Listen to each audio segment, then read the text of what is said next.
মনিবের বাড়ি কাজ করে চাকরানি রাবেয়া। গভীর রাত্রিবেলা রাবেয়ার ঘরের মধ্যে আলো জ্বলে মিটু মিটু। মালিক মনে করলো রাবেয়া বুঝি কোনো পুরুষের সঙ্গ দেয়। এই চিন্তা করে মালিক ধীরে ধীরে ধীরে ধীরে ধীরে ধীরে রাবেয়ার ঘরের দরজার পাশে জানালার পাশে চোখ লাগাইয়া ফুটা দিয়ে দেখে রাবেয়া সেজদার মধ্যে পড়ে কাঁদে আর বলে, হে আল্লাহ, তুমি দুনিয়ার এক মালিকের অধীনস্থ করে দিছো। আল্লাহ, দুনিয়ার মালিকের জন্য সারাদিন আমি তোমারে ডাকতে পারি না। আল্লাহ, তুমি আমার মালিক। আল্লাহ, তোমার সাথে প্রেম করার সময় আমি পাই না, তোমার সাথে ভালোবাসা করার টাইম আমি পাই না। আল্লাহ, রাত্রিবেলার সময় হয়েছে, সেজদার মধ্যে পড়ছি। তুমি আল্লাহ কিন্তু রাবেয়ার প্রতি বেজার হইও না। আল্লাহ, তুমি আমি রাবেয়ার প্রতি বেজার হইও না। আল্লাহ, তুমি আমি রাবেয়ার প্রতি বেজার হইও না। আল্লাহ, দুনিয়ার মালিক ডাক দেখা, হায় হায় হায়, আমি কারে দিয়ে কাজ করাই, কারে দিয়ে কাপড় চোপড় ধোয়াই, কারে দিয়ে রান্না করাই, কারে দিয়ে দুনিয়ার কাজ করাই। সকালবেলা ফজরের নামাজের পরে ডাক দিছে রাবেয়া বসরি, জি মালিক, আজকে থেকে তুমি আর কোনো কাজ করবে না, আমার থেকে কাজ থেকে মুক্ত। বলে, মালিক আমি গরিব মানুষ, কাজ না করলে খাবো কি, থাকবো আমি কোথায়? মালিক ডাক দেখা, রাবেয়া রে, তুমি এমন মালিকের কাজ রাত্রিবেলা করো।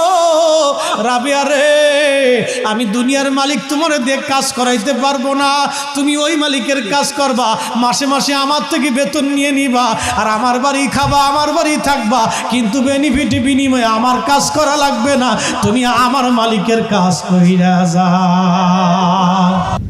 মহিলারা বুঝি বেজার হয়ে গেল, হুজুর এতক্ষণ তো আজ ভালোই করলেন, এখন আমরা রে বাস দিলেন কে?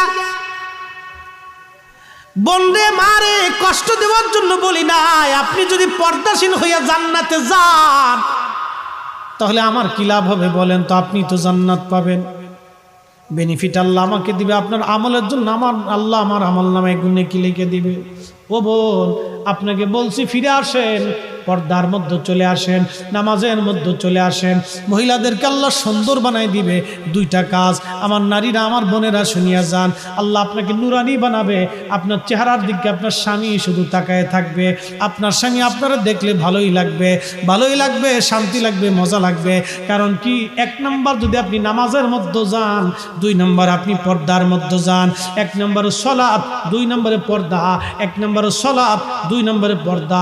আমার বোনেরা যদি সলাত ও পর্দার মধ্যে চলে যায়, আল্লাহ তাদের চেহারাটাকে নুরানি বানাই দিবে, নুরানি বানাই দিবে। দুনিয়াতে ইজ্জত ওয়ালি বানাবে, আখেরাতেও ইজ্জত ওয়ালি বানাবে, রাবেয়া বসরির মতো ওলি বানাবে। একবার জোরে বলা যাবে মারহাবা। আল্লাহর নবী উম্মতকে বলেন, উম্মত তোমরা শোনো, পৃথিবী ধ্বংস হয়ে যাবে, কিয়ামত আসবে। কিয়ামতের আগে ইমাম মেহেদী আলাইহিস সালাম দুনিয়াতে আসবে। ইমাম মেহেদী আলাইহিস সালাম দুনিয়াতে আসার আগে ফরাত নদীর ভিতরে একটা স্বর্ণের পাহাড় আসবে। এই স্বর্ণের পাহাড় নিয়ে সারা পৃথিবীতে যুদ্ধ শুরু হয়ে যাবে।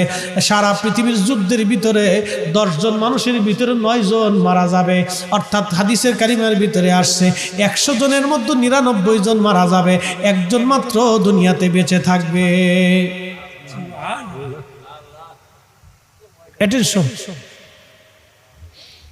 ইমাম মেহেদী আসবে।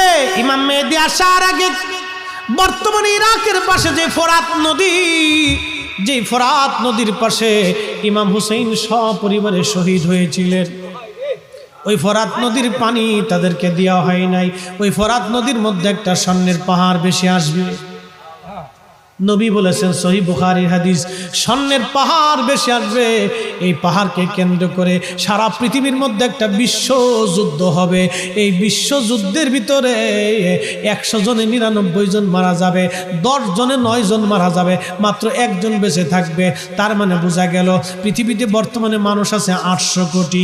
এখন যদি ফোরাত নদীর মধ্যে পাহাড় বেশি ওঠে, তাহলে এই কালকে থেকে যুদ্ধ শুরু হয়ে যাবে।